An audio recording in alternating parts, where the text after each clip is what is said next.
we'll see. But that's right. So just say boo. All right, let's do it. Let's do it.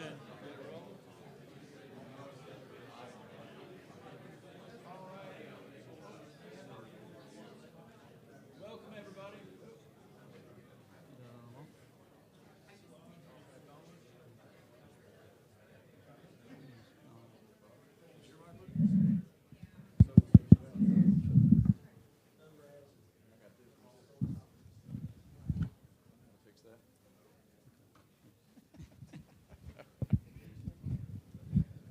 All right, everybody, welcome. It's the 1 o'clock session, and we've got some exciting information for you. Like I said, I don't know anybody that's been anywhere around pre-construction knows these topics.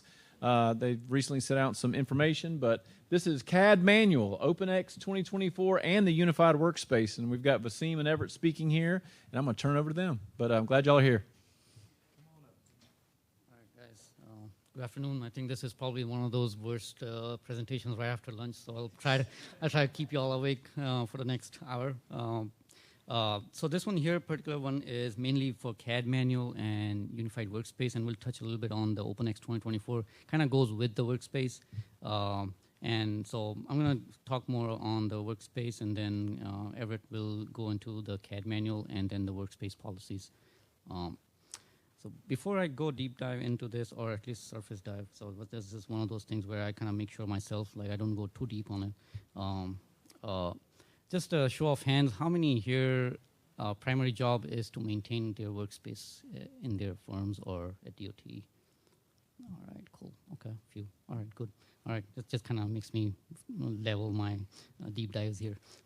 So first of all, with this, I just want to touch on the NCDOT CAD ecosystem. Kind of call it an ecosystem now with the evolving software and then the storage systems that we are going through right now. And I mean, at the core level, a lot of our, if you look at it from a panoramic perspective, the way we design projects now and the way we store files and the way we share files has changed a lot. We store on project-wise. We use 3D models. There's this live nestings happening in the file, which was pretty much a no-no back in the days. So a lot of things have changed, and I really want to step through this process of understanding this ecosystem, and then approach to the main the workspace topic. Also, the idea here is thinking the whole ecosystem as just one big data. There's a lot of these design files are CAD softwares. The background data that flows across is immense, and how to make that data flow seamlessly in these multiple softwares is another challenge. So I'm going to go through each one step by step. First one here, just layers for, most of it here, like OpenX, for example. That's pretty basic. I think most of us here are familiar, but here are the layers of the CAD ecosystem, the OpenX software itself. On top of that, there's each versions that come every year on this software. Then there's NCDOT Workspace, or just a workspace in general. And then the project-wise is the storage system.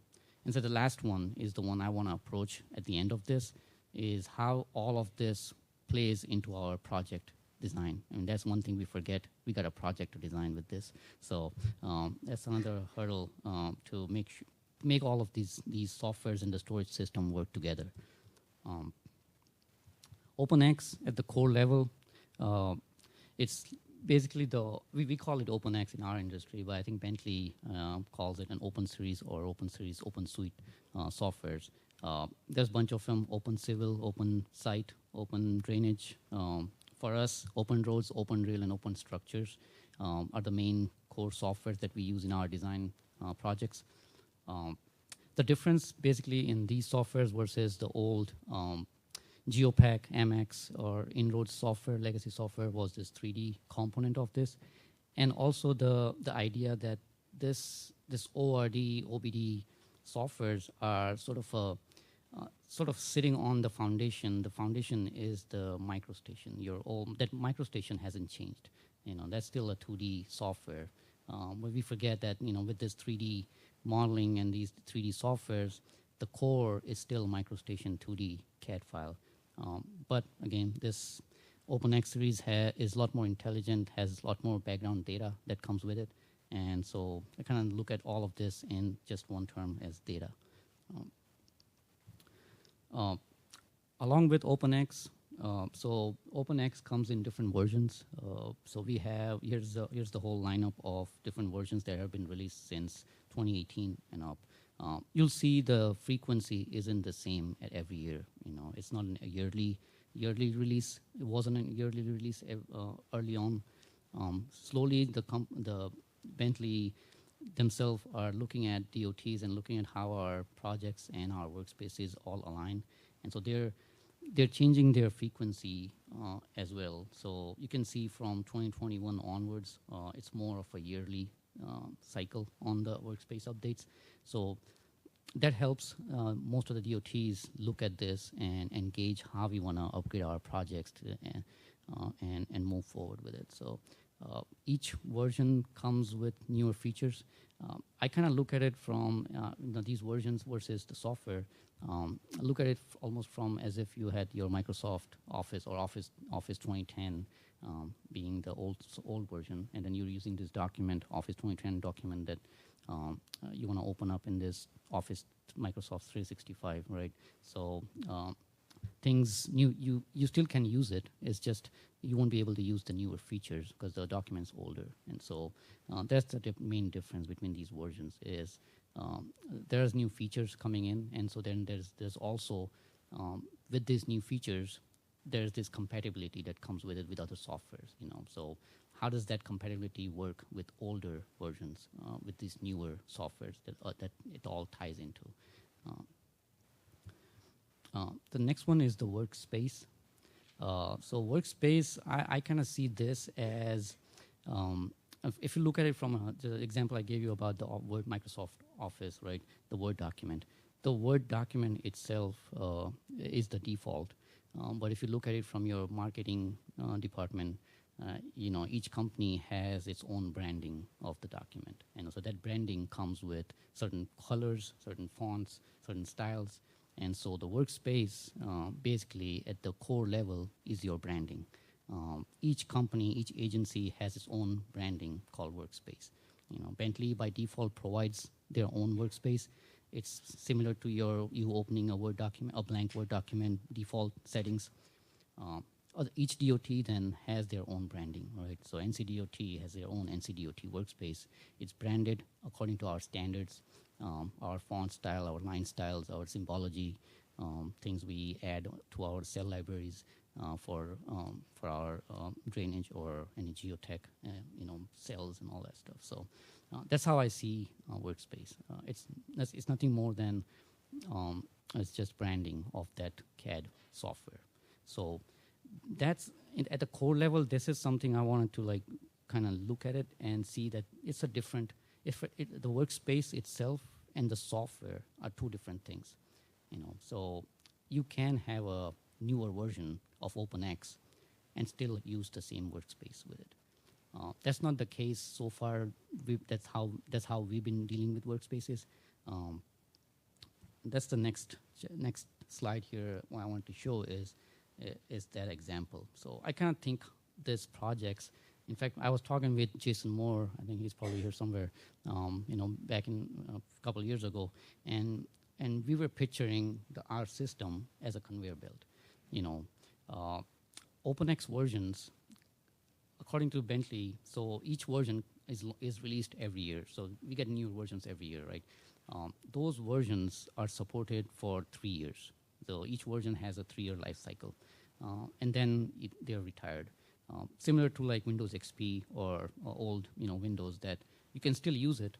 It's just not supported, or if you need some help, they won't have any support available. So that's how these versions work.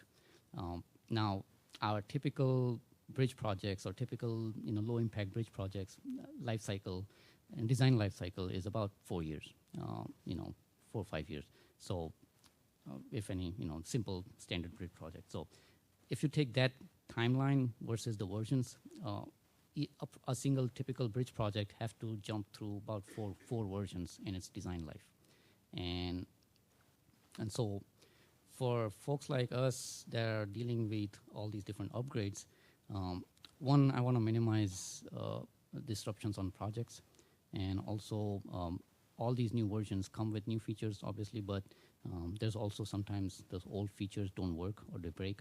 And so that also creates some disruptions. So that's the comparison I wanted to make here is the workspace here, that bottom blue column there, foundation, that's separate than the software.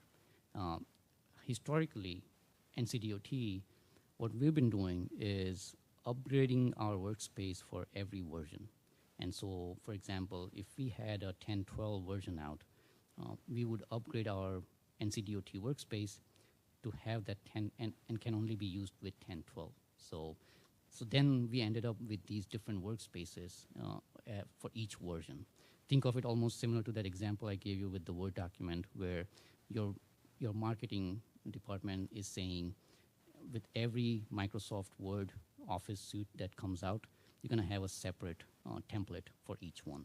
Kind of, it makes life complicated. There's a lot of documents to take care of, and both from marketing standpoint, they got to keep each one upgraded, and also from a user standpoint, there's 5 different templates. You got to make sure which one you're going to be using for which version of your Office product. So the mindset now is keep the workspace the same version. For example, right now with our new workspace, Unified Workspace, it's going to stay in 2024 OpenX, and then we'll keep upgrading the software to the next level, to 2026, 2027. So then our workspace stays the same, and we just keep hopping the versions. Makes things easier both from CAD maintenance standpoint, upgrading all this and testing timelines on each version. And also keeps a little bit of more sanity on the project design and maintenance from the design side and PM side as well. So that's the main goal here with this workspace, is with this particular image here, is think of this whole project and OpenX software as a conveyor belt. Before the project gets either dropped or shelved, we want to make sure it's in that current version of software, or at least close to the current version of the software. We don't want to be in that place where the project is in a too old version. Almost like that same example, Word document, you don't want to be in the Lotus Excel suite when everything else is on Microsoft, because you still can open it, but I'm sure programs either going to crash, or you may not be able to use all the features that were in the other older software. So that's the idea with this going forward with this new workspace, is keep the workspace the same version, and then keep hopping these versions. The cutoff timeline with these versions is where our NCDOT standards change. So for example, last change that happened with NCDOT standards was between 10.10 and 10.12 versions. So that's where our cutoff between 2018 standards and 2024 standards came along. So moving forward, that's the idea with this workspace as well. When we come to the point where we're going to be changing upgrading our NCDOT standards, that's when we update our workspace to whatever that ORD OpenX software version is going to be available. So my guess, probably 2028, I guess, is the next update cycle for the next standard update. So that's when we would upgrade to the next unified or NCDOT workspace, 2029. So I'm going to dive into the unified workspace. So before I go there, I just want to give you guys a brief history on this particular workspace. We never really reset NCDOT workspace last 20 plus years. We've always been building the workspace up since we transitioned from paper to CAD. And so there was a lot of that legacy CAD elements that were there since last 20 years that's been sitting in the workspace, and on top of that, we've been building up on it. And so conclusion, talking to Bentley when we were working on this. We started working on this probably last year, June, and the person we chose from Bentley was Chuck Lawson. So Chuck Lawson has about 20 plus years of history going back to NCDOT V7 or probably before MicroStation J Workspace when he was helping NCDOT with the workspaces. So he had a history, but the fact was that he was going to retire in 2 months, in July. So we started this in, I think, May or something. So we had 2 months with a Bentley person that had a history with NCDOT. We decided let's get this workspace reset from a Bentley angle, and then we can include our discipline CAD coordinators and discipline subject matter experts to help Chuck bring in that NCDOT flavor into the workspace. So we simplified the workspace a whole lot, but that was kind of like the brief history on the workspace, how we started on this project. So we've done enough testing on it, found, and then during the initial phase of figuring out what was wrong with the workspace, according to Chuck Lawson, he was also helping Army Corps of Engineers with their workspace, and apparently with him, he mentioned it, ours is the second most complex workspace in the nation, the old workspace, and first one in, guess, Army Corps of Engineers.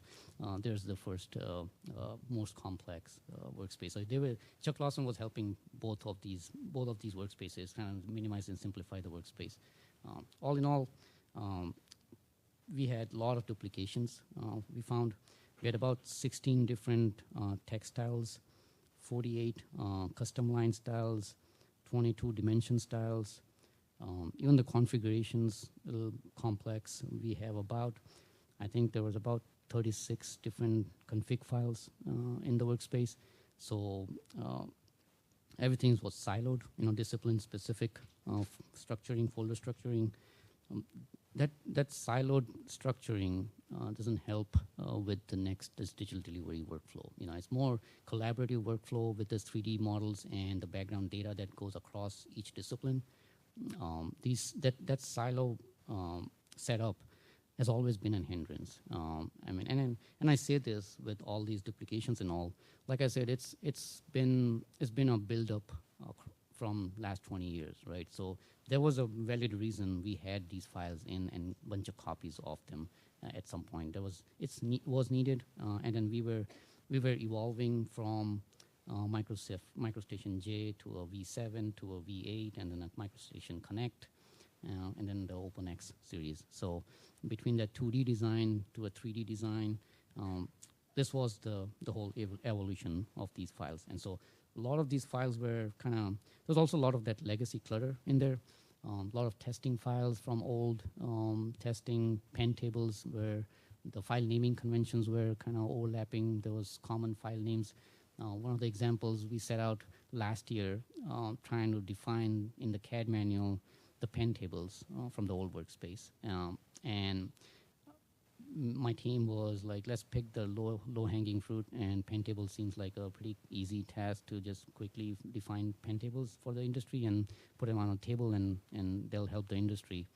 We go looking for each pen table and find out there's overlapping naming conventions, same naming conventions, different disciplines, duplicate files, and so we ended up pausing and kind of going back and resetting all these. And I'm like, this thing needs more work. We can't put this in the CAD manual right now because it's going to be confusing people more than it probably help. But we did manage to put some in the CAD manual.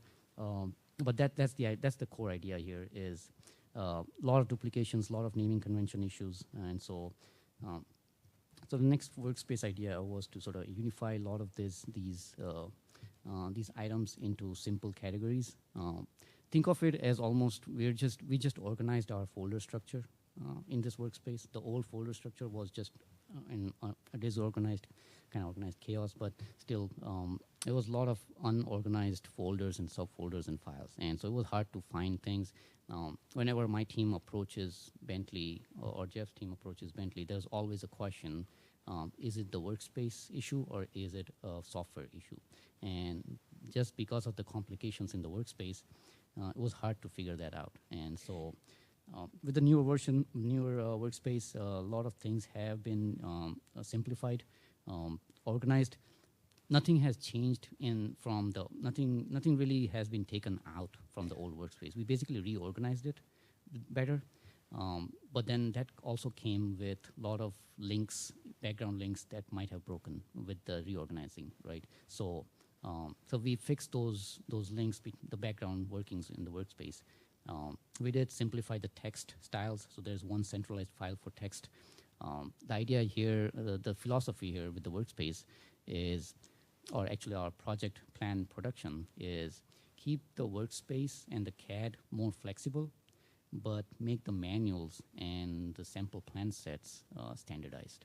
So then we have enough flexibility in the workspace and the CAD world to do what we want to do to develop the design, but we maintain our standards in our CAD manual and the plan sets. So, but a lot of things in here. So one thing you'll notice in the new workspace is the text styles has changed. So we reduced a lot of that. So we have different. The old legacy workspace had different text for each discipline was using different text styles, and so this was an executive decision. We wanted to move this product faster and release it to the industry, and so we made this executive decision on just using one font for now. Engineering Vertical is the standard font on it. And it's a true type font. We're looking at 5 years ahead of this with this workspace. We want to make sure whatever fonts we put in the workspace is compatible with multiple softwares. I think of it as data, and if this data is flowing between AutoCADs, Bentley's, Trimble softwares, GIS softwares, Atlas, I want these text and the metadata that's behind this to flow seamlessly across these different softwares in the future. So that's the idea behind having this workspace simplified. And so this one's the first release. I'm sure it's going to build up on it, but that was the core idea. The older workspace had these lanes, lines, pipes, I won't call it, for each discipline.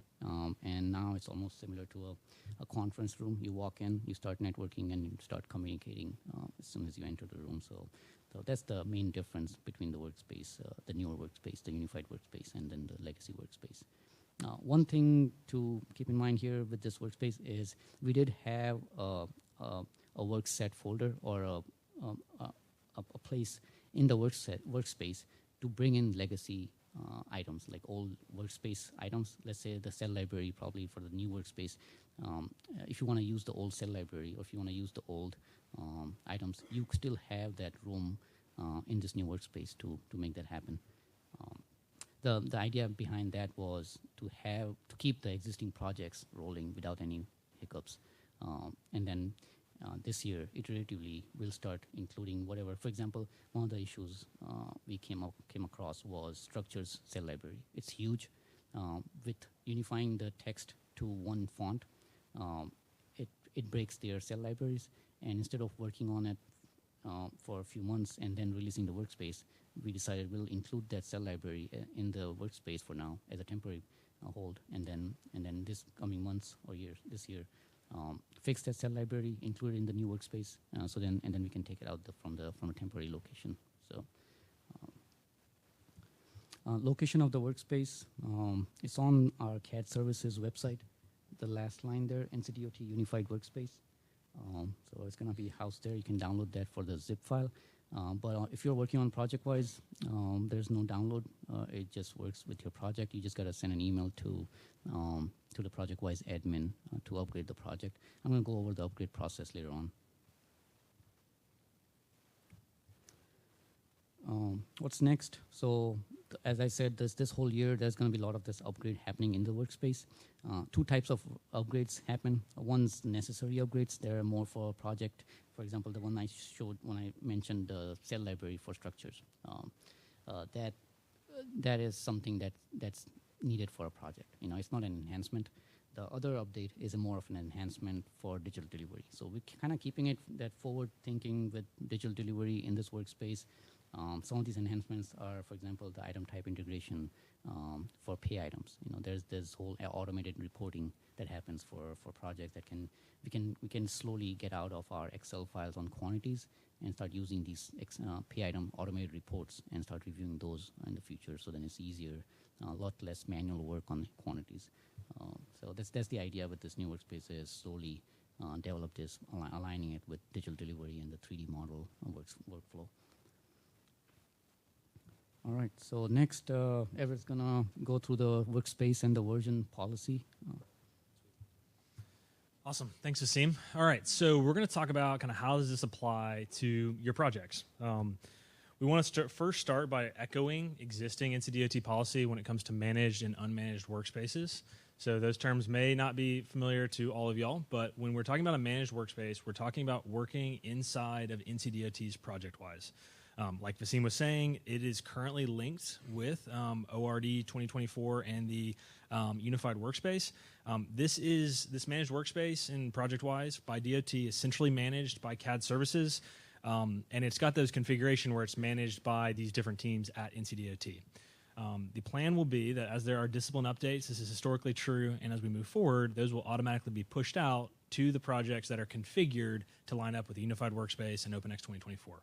So if you want to have those updates as we make changes in the coming months, you're going to want to get those through the NCDOT ProjectWise.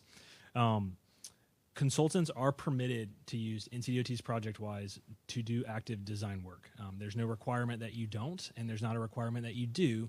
It is available, and there are some consultants who choose to do that primarily because they know they're always getting the latest updates pushed out to their project. So it's something you should consider and decide if that's right for your project team. What is required is that consultants are required to upload design files to their NCDOT ProjectWise folder whenever they submit a plan set. So if you're submitting a DRPS or if you're submitting some sort of whatever the submittal might be, you are expected to put your design files up there. One of the gaps where we're headed is we need to provide better clarification on what you're supposed to do once you upload, because we know that there are some experiences of files not being linked correctly, the references not being pathed correctly. So that's on the to-do list for the department. But if you aren't currently uploading electronic files, you should be. And we want that ProjectWise to be up to date for every submittal that you do. An unmanaged workspace is when you are working outside of NCDOT's ProjectWise. So that is where the consultant itself, yourselves, are managing that workspace, and that's where that zip file that Vaseem talked about, that's where you should be downloading that. That's where your ProjectWise admins then upload that. We're going to continue to communicate as those are pushed out, so you know and your ProjectWise admins know when to update those. All right, so regarding OpenX version and workspace policy. So beginning this month, we have now released the Unified Workspace and OpenX version 2024, and the department expects that all new projects will start in that workspace and in OpenX 2024. So if you're working on scope and fees, if you're starting new projects, you're going to coordinate with the NCDOT ProjectWise team, make sure that setting is correct on your folder, and this is the expectation of delivering moving forward. Many of you have existing projects, over 1,500 active projects at NCDOT. And so if that is you, you are welcome to upgrade your project to the new workspace and to use the OpenX 2024. You might want to consider doing that because you're going to be set up well for the improvements we're going to be pushing out later this year, the improvements that Vaseem already talked about. Also, OpenX 2024 has version improvements for some of the design elements that you don't get in previous versions if you're using OpenX 2023 or 1012. So from a design team, many of you guys are in this space, you might want to move forward because it will help you take advantage of more of those Bentley capabilities. There will be future guidance identifying which existing projects are required to move into OpenX 2024 and Unified Workspace. And so there's a couple reasons we don't have that perfect guidance for you today. The first is NCDOT's main priority is that we continue to deliver projects at their let date. And so whatever policy we have that asks projects to move forward into the latest workspace and the latest OpenX configuration, it needs to be sensitive and give plenty of time for project teams to do that. So we're working out exactly what that time frame is to do that upgrade. The second thing is we want to be really clear when we give that guidance exactly who it applies to and make sure that it's linked with the PDN. So this is one of those, we've got some thoughts in terms of how we're going to do it, but we want to be very clear and very sure before we roll it out to industry. So right now, it's an invitation for existing projects. If you would like to move into it, you are welcome to. We'll have more communication down the road when the department is ready to say this is the expectation for all existing projects. All right, this next slide has draft multiple times on it, and at the bottom it says schedule is subject to change. So take this with a big grain of salt. But we felt like it was important to communicate some predictability moving forward about OpenX versions and what you can come to expect. So like Vaseem was talking about, Bentley has been inconsistent in their releases, but has promised moving forward to be a little more predictable. That's why they changed their name to link up with years. So they have communicated that their plan is for OpenX to be released in the summer of the named year. We'll wait and see if that happens, but right now the plan would be that OpenX 2026 is released in the summer of 2026. NCDOT's aim will then be to take that software and test it for 6 to 8 months, because we really want to be sure that any bugs that are in there, that we work it out, we communicate well with Bentley, that our unified workspace works well with that new OpenX version. And then the goal is going to be that NCDOT will be releasing a revised workspace with the new version every Q1 of every year. So 2 things I want to emphasize. We're planning to skip OpenX 2025, and that's just because of some scheduling elements here.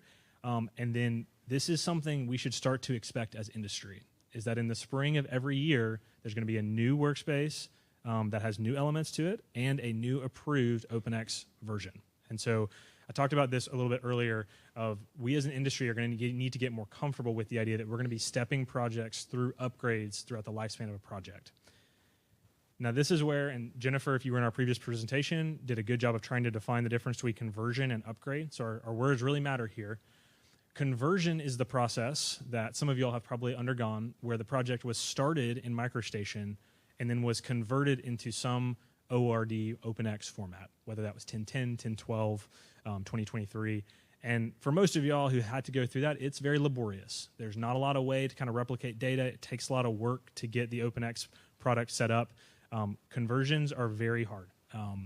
There is existing guidance online from 2021 about how to do that if that's your situation. But for the vast majority of NCDOT active projects, you're somewhere in an OpenX version.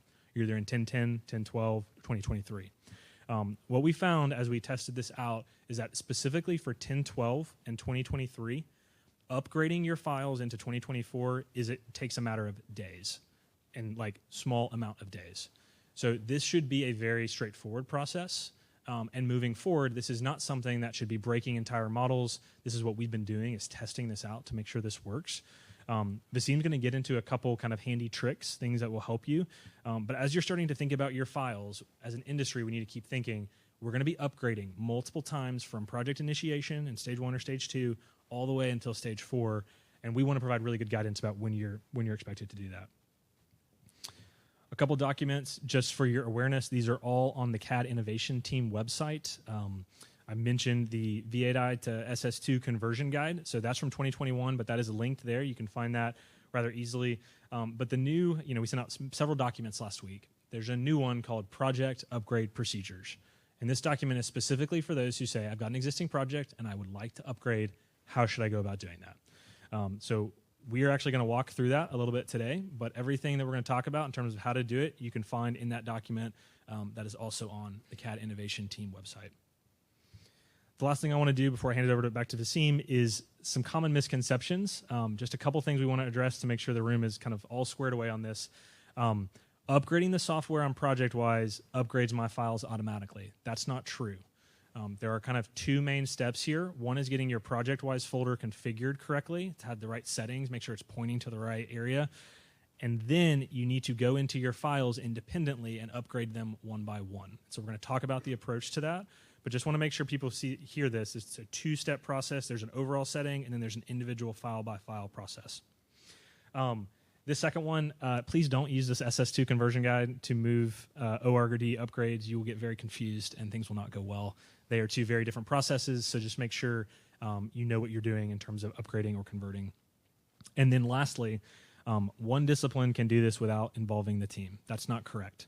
So we had conversations about this, of what's the right approach, and ultimately for a project, we need to be viewing this as disciplines together and being united about this. So as you're thinking about your project teams, you need to make sure your structures folks and your hydro folks and all your other disciplines are on board with upgrading to the new software, because we need to do all or nothing. So that needs to be the decision that you're working with your project teams to do. Basim's going to go through some of the pros and cons, reasons you might want to or not, but we wanted to address a couple of these common misconceptions. Ready? Just want to do a random poll here. Show of hands, I guess. How many here prefer gas car over hybrid or electric? Yes, yes, okay. Maybe, yes. Or gas car or gas operated car or electric or hybrid. All right, cool. That's okay. How many hybrid preference? All right. And how many electric, full electric? Okay. All right. Cool. Kind of goes back to what Everett was showing here with conversions and upgrade. I want to touch on that conversion part. So that's where I think the most preference is hybrid, right? It kind of gives you most bang for the buck on cars. But similar here with SS2 conversions. So what we are finding out over time with all of these conversions is you don't want to fully convert your project to a 3D, from an SS2. Because at the core, it was an SS2, a 2D project, right? Converting that to a fully 3D takes a lot of effort. And end of the day, you find out a lot of things either freeze or crash with these things, and so it's better off just starting fresh sometimes. So the end of the day, the conclusion here was that you want to 3D model just the parts that you require. You need, for example, the roadway cross sections. You'll need roadway cross sections, and with OpenX software, you can only do that using 3D models. And so that's where you want to use the 3D models.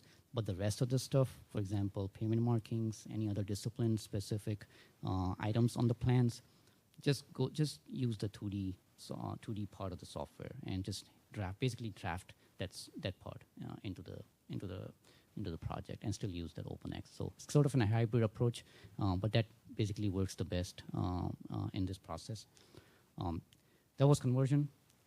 I'm going to talk about upgrade. So upgrade is where you upgrade a project from an OpenX version to the next OpenX version. I have a file on our website, CAD integration team website, called NCDOT OpenX 2024 Project Upgrade Procedures, as Everett mentioned. This is probably going to be the most important document for the folks that are like project managers or at a discipline lead level, where they want to make the decision on upgrading a project from older version to this new unified workspace. At the core, the document kind of goes through the steps the PM should be taking and how this whole process works. I'm going to explain the process here.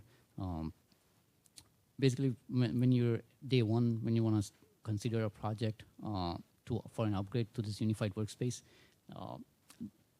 I would encourage notifying the project manager about the intent, and then project manager he or she will coordinate with the division and the discipline leads for that particular project and see if they are in alignment of upgrading the project.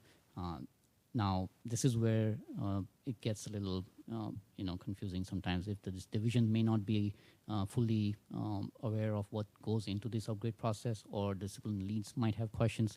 If there are questions, contact my team. I'll get somebody that can help with the conversation to upgrade or not upgrade. But once that decision is made to go or no go, if it's go, then the PM should be contacting the project-wise admin about the intent.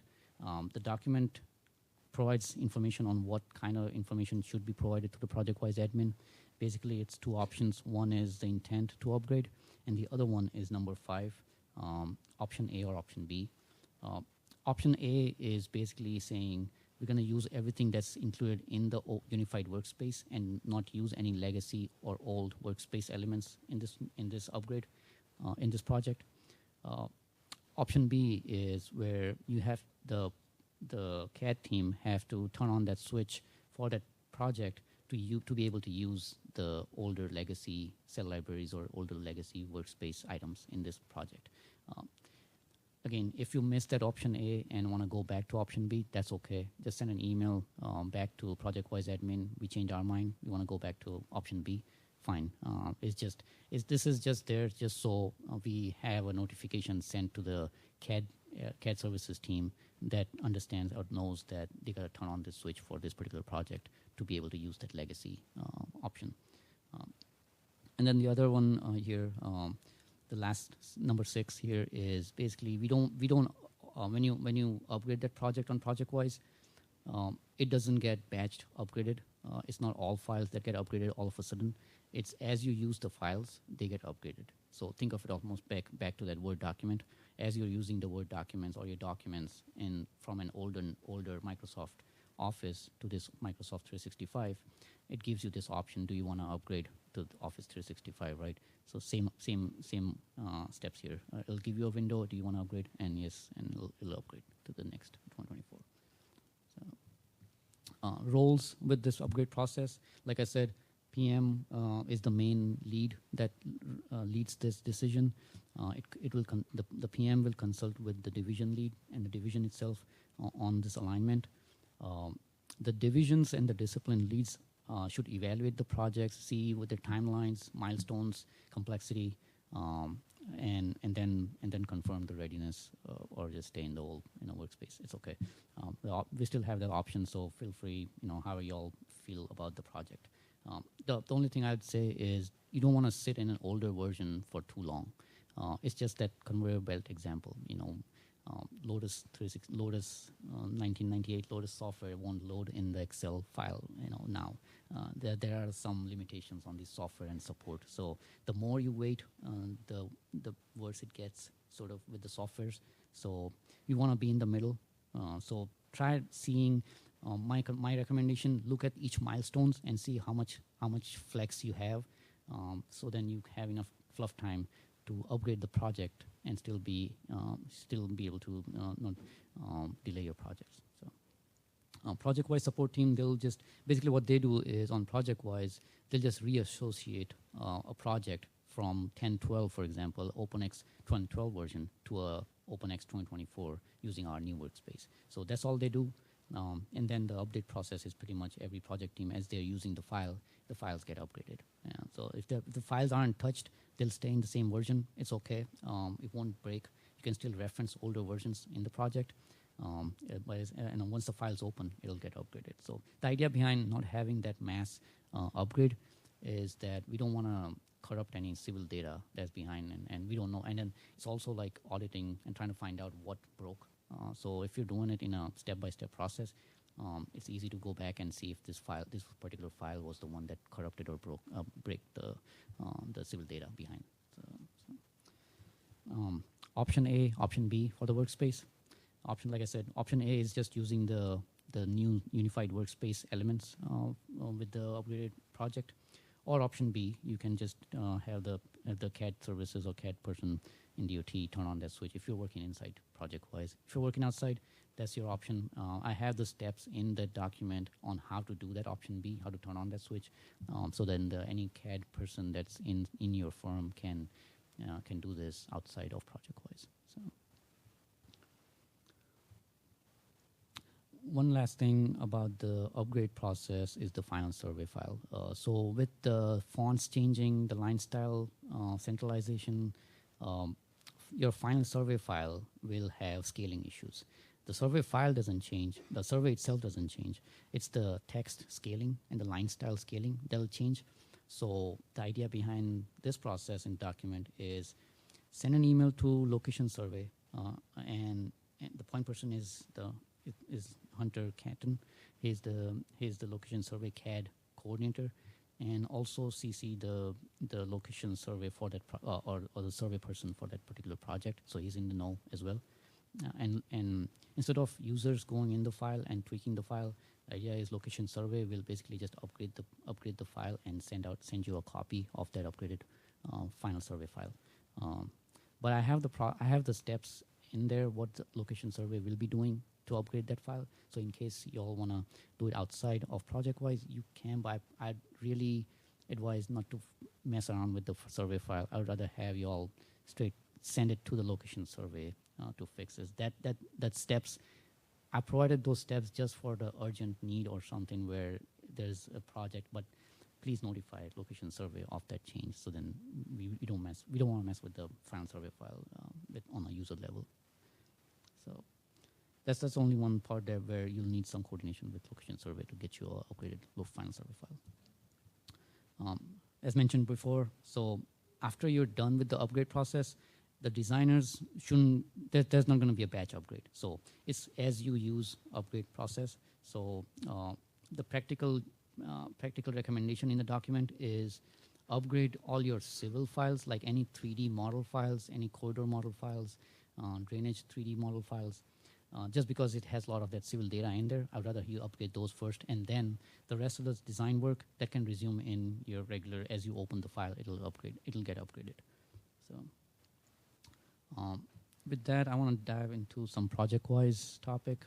A lot of the terminologies, project-wise, NCDOT project-wise, is part of that ecosystem, right? So the project-wise has become now the storage location for most of our project in-house or external consultant projects. The reason behind having this cloud-based system is, one, is collaborative work, a lot of civil data and a lot of background data that flows between files. Having that one platform helps keep all that data integration intact. So one of the processes I wanted to hint or at least show is that SharePoint site where you, day one, request to create the project. There's a form, either I think the project manager fills it out or the project or the SharePoint admin fills it out for them. But however, the options, those two options there is where it decides if you want to open up a work area on a project. I'll go into the different definition of work area, but that's where it creates a space on project-wise for that particular project, and also notifies the project-wise admin on the next steps.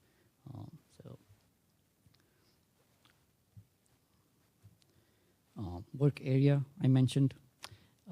It's also known as project folder structure, but from a project-wise admin or an IT jargon, it's called work area. And I think you all probably heard this multiple times, maybe if you're talking with a project-wise admin or a CAD admin.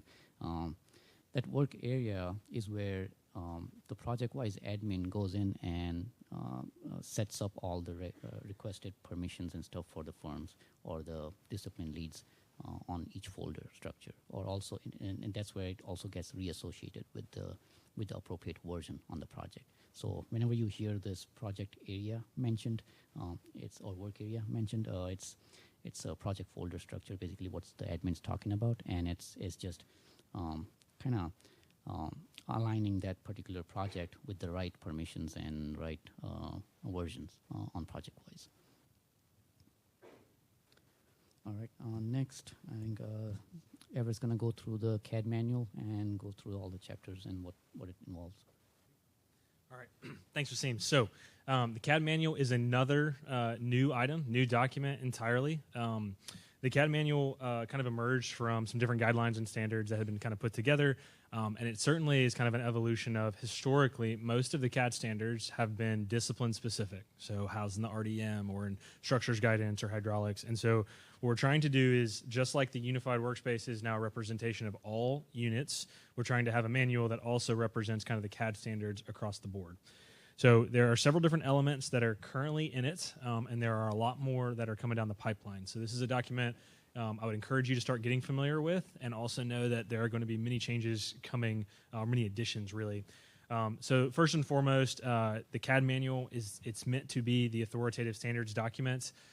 We are intending on adding this into the PDN in the next spit out of that project delivery network. And specifically the scope of services generator. So for future scopes of services, it will say that I'm delivering this project in accordance with the CAD manual. So we want to highlight that for project managers. That is something that will be coming soon. And the expectation is that you're familiar enough with it to know that you are in compliance with it. I'm going to go through kind of just high level things to be aware of in the chapters, with the hope that as I hit some different things, you'll be aware of, I might want to go read a little bit more about that or make sure I'm familiar with it. So there are a lot of different groups at DOT. There's the PEF1 team, and that's not even a formal group, right? So there are several different teams, and Chapter 1 really tries to identify a little bit more about who's doing what. We have this new project support unit, and underneath that there are two groups. There's the CAD Support Services Group that's headed by Jason Moore, formerly underneath Roadway Unit, that's now been moved out to help care for this manual, the workspace standards, and design libraries for all units. We've got Vasim's team, which was formerly the CAD integration team, and now it is the CAD innovation team. So a little bit of a rebrand there. And they're really focused on kind of those digital delivery tools, workspace updates, and training related to that. Every unit also has CAD coordinators, which are meant to be kind of the liaisons between the specific units, and they work closely with CIT and EDCS during the workspace review process to make sure that we're developing the workspace appropriately. And then last but certainly not least, we got Jeff Garland's NCDIT Engineering Design and CAD Services Group, and they're the ones managing the enterprise infrastructure, software deployment, and project-wise. It's a lot. There's a lot of people involved in this and a lot of different groups. I'm going to do a plug for the final slide has all the different contact ways to get in touch with each one of these people. I'll say, having worked with them for the last several months and engaging with them on different things, they're very responsive and they collaborate really well together. So if you're not sure who to reach out to one of them, and they know what the other people are doing, and they can point you in the right direction. So if you have questions, don't get bogged down by which team do I go to. Reach out to one of them, and they'll get you in the right spot. Regarding hardware, software, and project-wise, so everything that we just talked about is either coming from a memo or is new policy that we have kind of pushed out through the CAD manual. So everything I've presented on today, and Vasim as well, managed versus unmanaged workspaces, project-wise work areas, file backup procedures, all of that is covered in Chapter 2. This will continue to be where, as we roll out new policy, it's going to be in the CAD manual. So everything we've talked about today, you can find it there.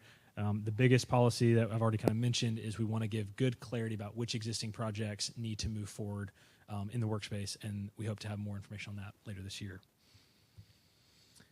So Chapter 3, CAD standards, this is going to be for your ProjectWise admin folks. This is all the nitty-gritty of if you never want to get into ProjectWise, but you want to know what's in the workspace, this is the chapter for you. Goes into great detail on levels and feature definitions and plot config files. We actually have Excels. I don't know, you probably didn't notice it. Kind of all the way back here on a lot farther than I thought. So this is on kind of Vasim's website, the CAD Innovation team. We actually have exports of feature definitions, feature symbology, and levels. So this is the first time that we've been able to kind of fully aggregate all of those elements. That's fully accessible. You can get through those links through the CAD manual or directly from the website. Again, what we're trying to do is provide documentation for what's actually in the new workspace.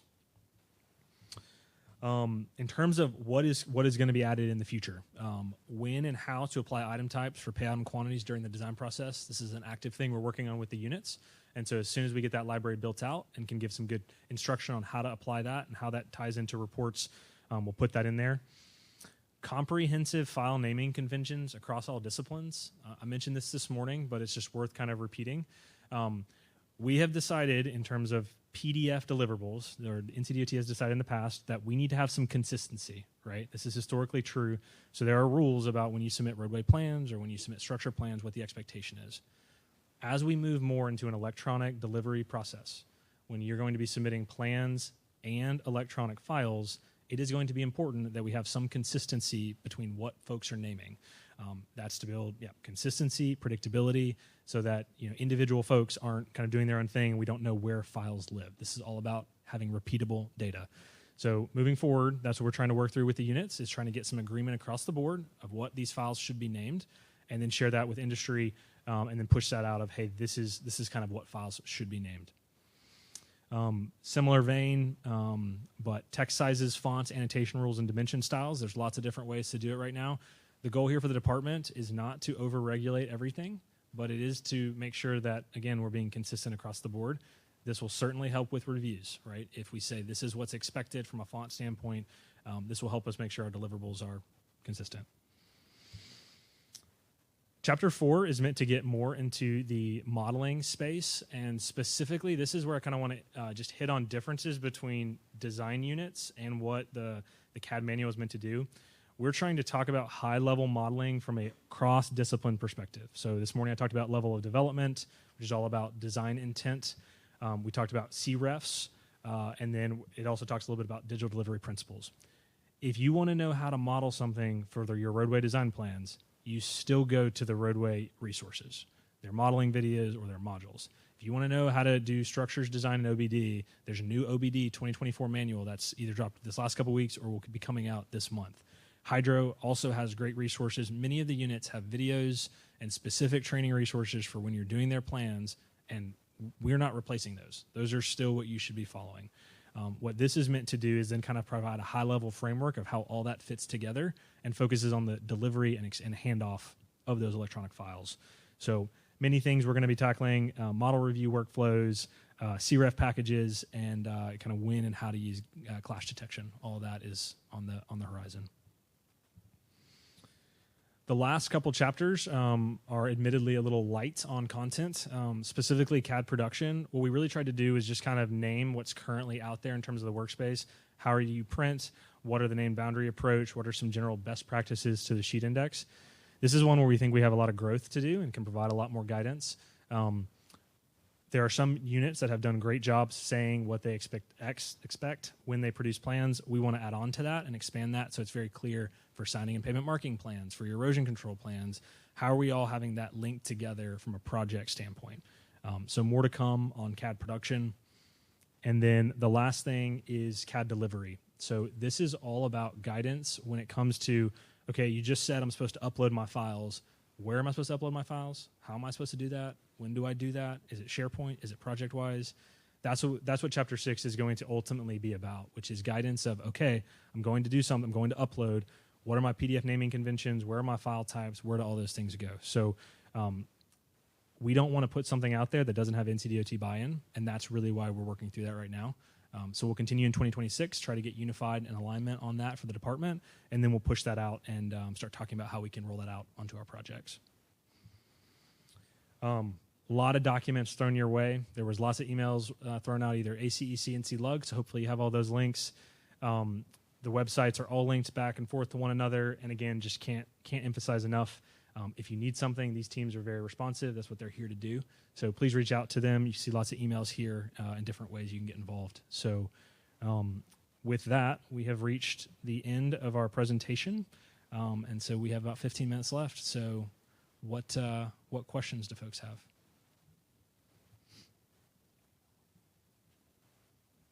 First up, let's get a round of applause for Everett.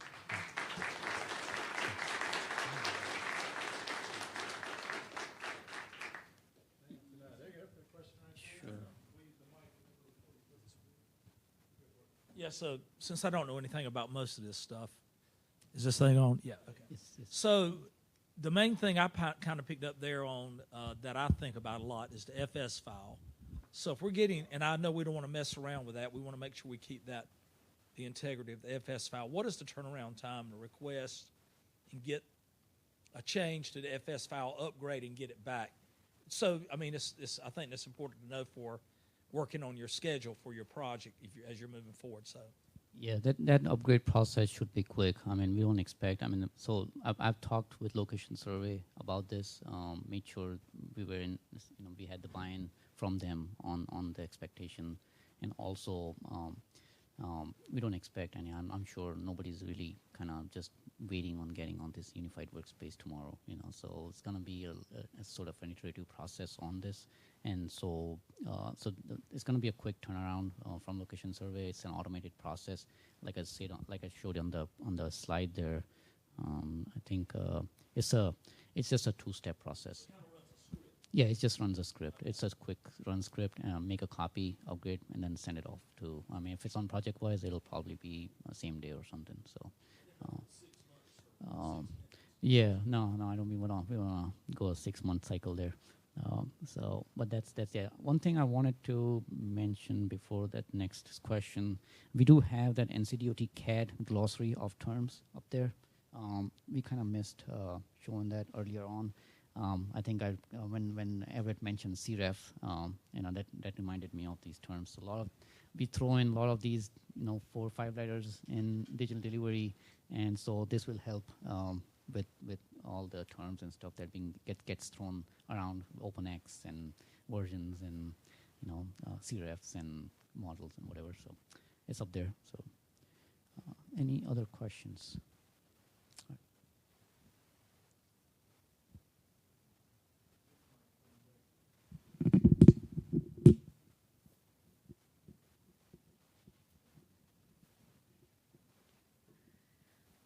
I had a question about for projects that are utilizing the NCDOT workspace or managed workspace, and we upgrade from one version to another, is there a way to just view the project-wise folder and see what files have been actually upgraded versus which ones haven't?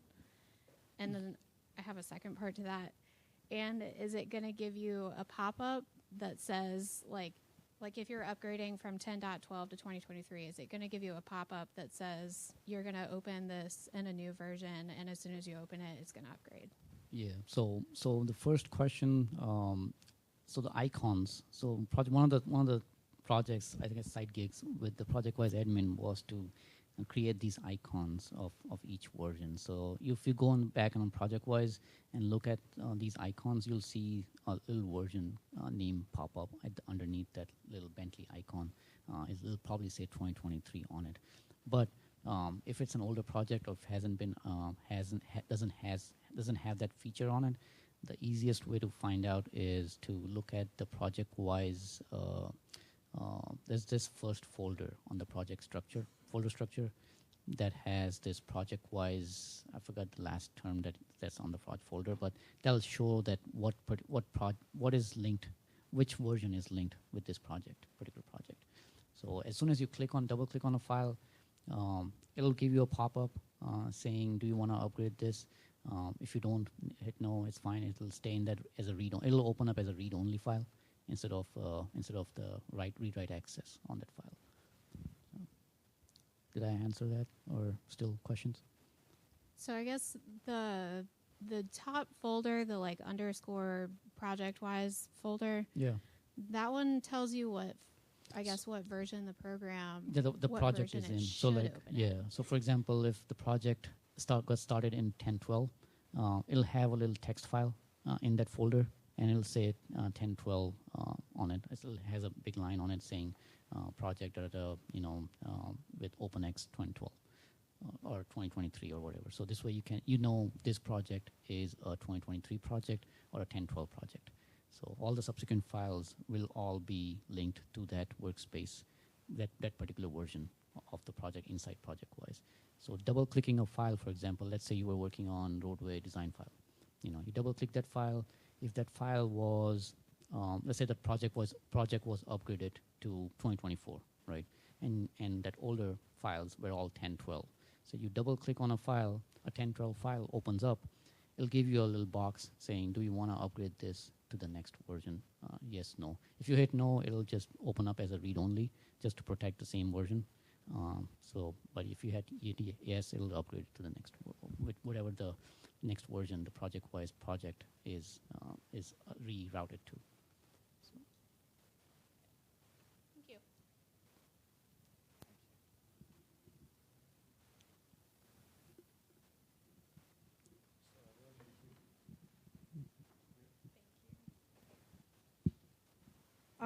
Okay, so my question, I'll preface it, I have not used the managed workspace yet, so forgive me if I don't know. But so if I have custom setups, is there a separate like a workspace, a custom for your project? Yeah, so there's two options in the workspace itself, which probably isn't an option actually if you're working inside project-wise, because the workspace is locked.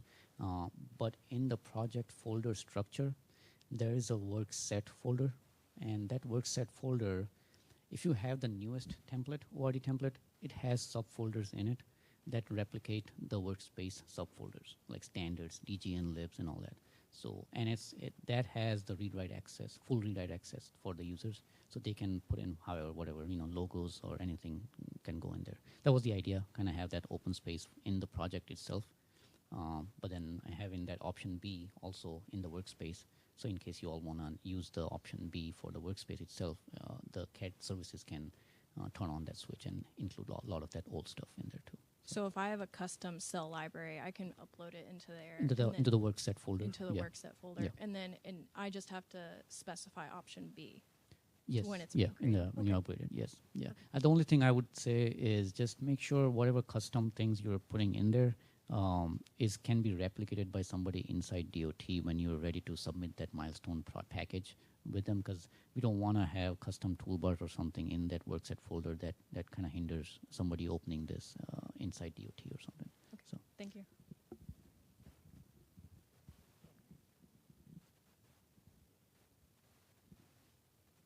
Everything.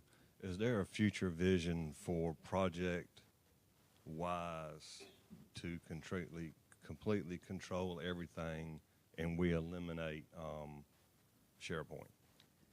yes, long term, Wonderful. both SharePoint and Project Store. Those are the two topics me and Jeff pretty much talk on a weekly basis. How and when. But the long-term idea is, one, the SharePoint itself.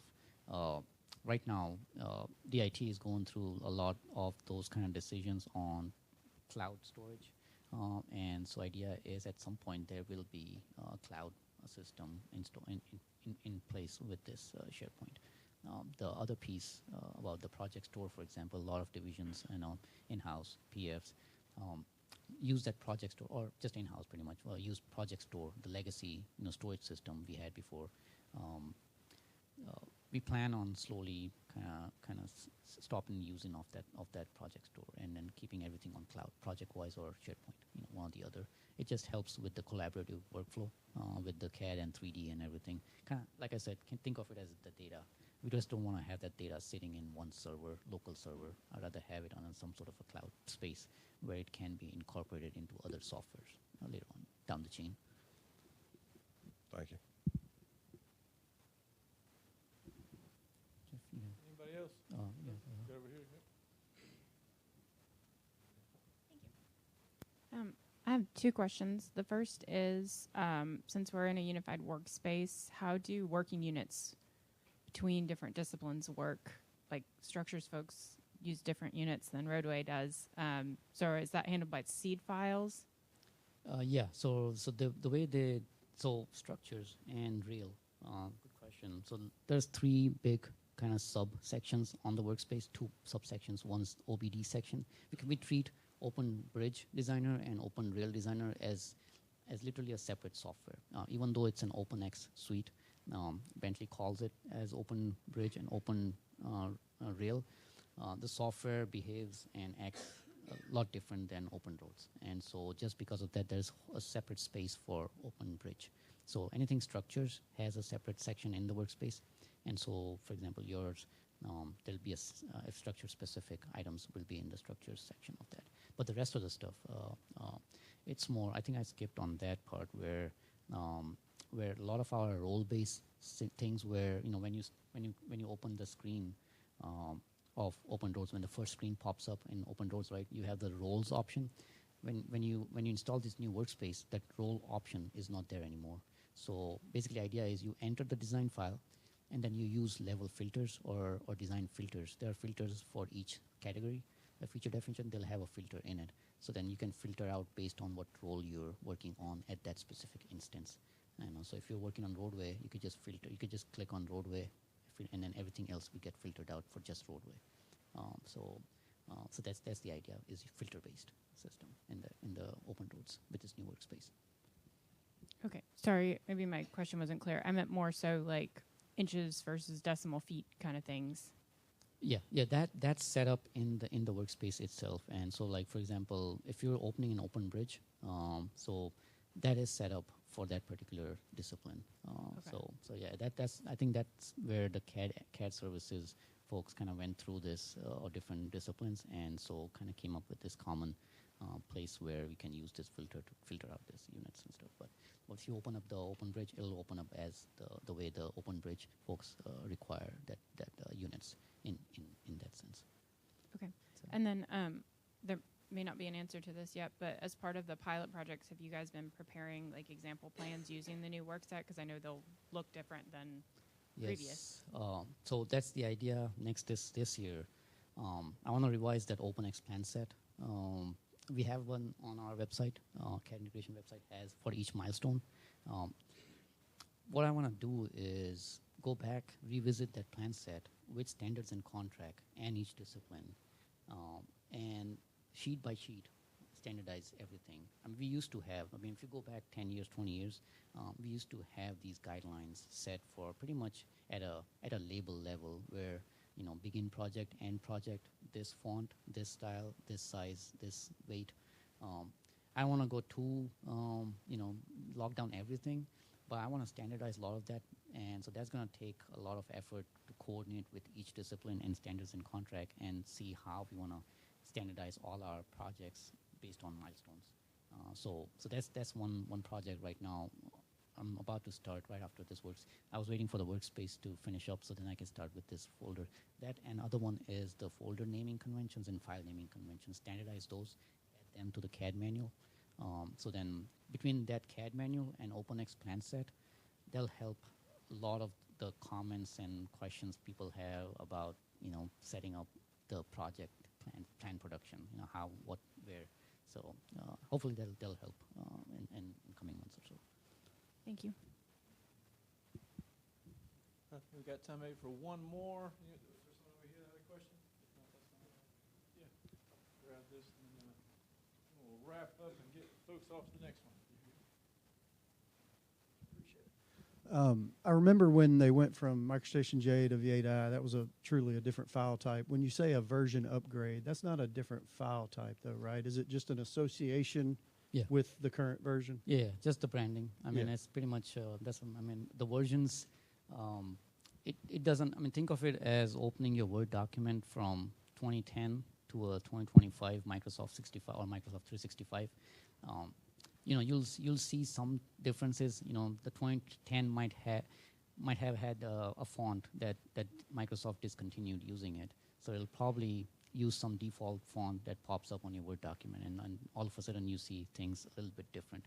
You know, so that's the kind of effect you get with this version changes. That's why we're careful on adopting these versions as well. We don't want to jump on the latest version just because of those kind of things, because when the new versions pop up, they definitely have new features, but they also break some older ones. And the bugs, yes. So between that, we're staying one version behind, so not staying in that bleeding edge of technology. So that's the idea. It won't affect drastically. I mean, in fact, I'll give credit to Bentley. I think starting from 10.12 onwards, a lot more stable versions have been launched. So I'm not too concerned now that I was back in 10.8 and 10.9, where a lot of it was a showstoppers on things. Excellent. Well, with that, we'll wrap up. One more round of applause for Vaseem and Everett.